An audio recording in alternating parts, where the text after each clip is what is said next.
Ayan, good morning. Good morning mga kasari. Ayan, duty na tayo ngayon. Duty na tayo. Ayan, 2 araw akong hindi nakapag dito sa tindahan. Kasi nga hindi ko talaga kaya.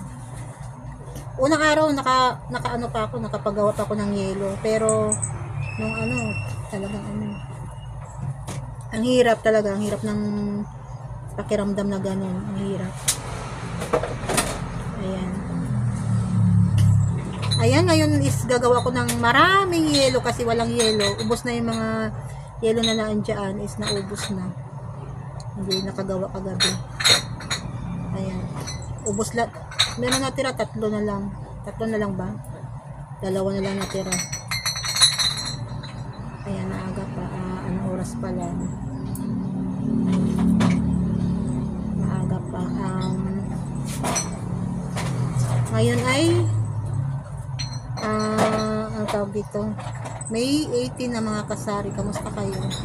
Ang hirap lang. Pero nakakaano na ako, nakaganyan niya. Pero dito, nakalak kasi dito ko. Ayan, dito ko pinalagay yung sa longpas.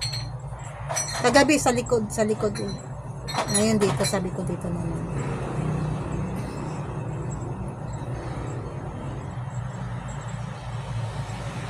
Hirap. Sabi ko, ayoko nang pakiramdam ng ganito. Ang hirap. Iba yung sakit niya. Ibang klase yung sakit niya.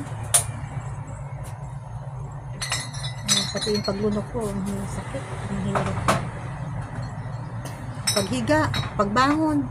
Para akong nanganak. Feeling ko para akong nanganak eh. Ayan, Diyos mio, Marimar. Ang hirap talaga. Hirap ng pakiramdam na ganun. Ayan, on duty na tayo. Siguro bukas na kung araw na akong umalengke. Yung iba na lang muna bibilhin. Ayan, hirap mayroong masamang pakiramdam mga kasari. Ayan, wala ka talagang ako talaga wala akong nagawa talaga eh. Wala akong kahit isa, wala akong nagawa. Ang hirap, parang May 16 parang gumuho yung mundo ko. Ayun, may nangyari pa na ayun. Tsaka ako na ikikwento. Ayan, ang hirap talaga. Sabay-sabay, nagkasabay-sabay pa. Emosyon natin.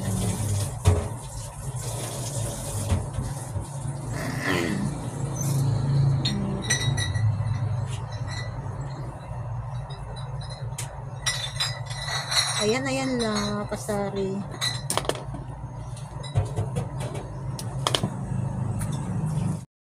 Ayan oh. Umaga, wala tayong yelo oh. Hindi nakagawa ng yelo. Ay, hindi nakalak to. Hindi nakalak, nagbangga yata yung dito yung cook. Ayan, pati dito, wala. Nagbangga yung oo nga, wala na nga pala tayong mga juice. Cook mismo. Ayan, 9 AM na. Ayan, wala rin tayong itlog. Wala tayong itlog. Mga chichurya. Magawa na ako yelo.